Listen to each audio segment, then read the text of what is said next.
Today, we are going to talk all about dopamine and what drives you to do the things that you do. We're going to talk about motivation and desire and craving, but also how dopamine relates to satisfaction and our feelings of well-being.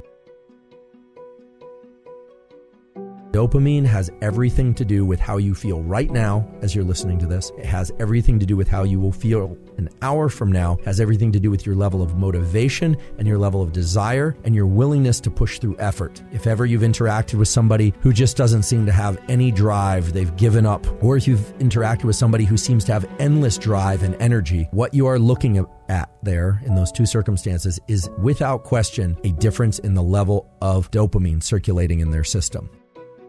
The level of dopamine is the primary determinant of how motivated we are, how excited we are, how outward-facing we are, and how willing we are to lean into life and pursue things. Dopamine release changes the probability that certain neural circuits will be active and that other neural circuits will be inactive.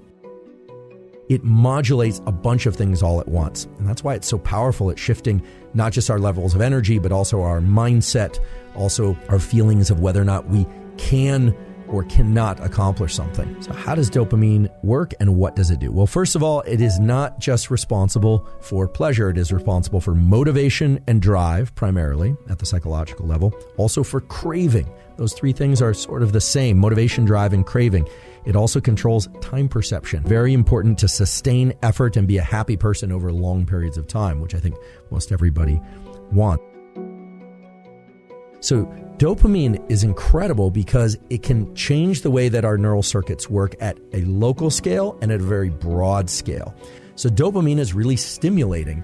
And indeed, we say that dopaminergic transmission, or dopamine, tends to stimulate sympathetic arousal. Sympathetic doesn't have anything to do with sympathy. It just simply means that it tends to increase our levels of alertness. It tends to bring an animal or a human into a state of more alertness, readiness, and desire to pursue things outside the confines of its skin. So if I were to just put a really simple message around dopamine, it would be: there's a molecule in your brain and body that, when released, tends to make you look outside yourself, pursue things outside yourself, and to crave things outside yourself. The pleasure that arrives from achieving things also involves dopamine, but is mainly the consequence of other molecules.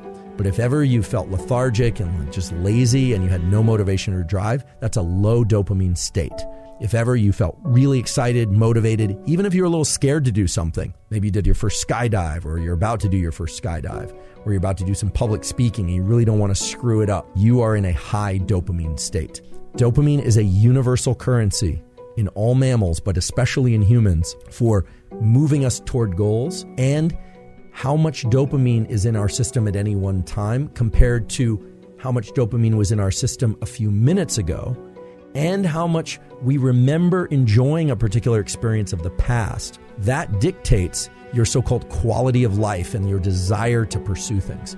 This is really important. Dopamine is a currency, and it's the way that you track pleasure. It's the way that you track success. It's the way that you track whether or not you are doing well or doing poorly.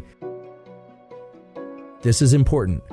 Your experience of life and your level of motivation and drive depends on how much dopamine you have relative to your recent experience. If you scroll social media and you see something you really like, dopamine hit. Sure, there's an increase in dopamine. But then you get to something else and you go, not that interesting. However, had you arrived at that second thing first, you might think that it was really interesting. If you had arrived to that second Instagram post 3 days later or 4 days later, you might find it extremely interesting.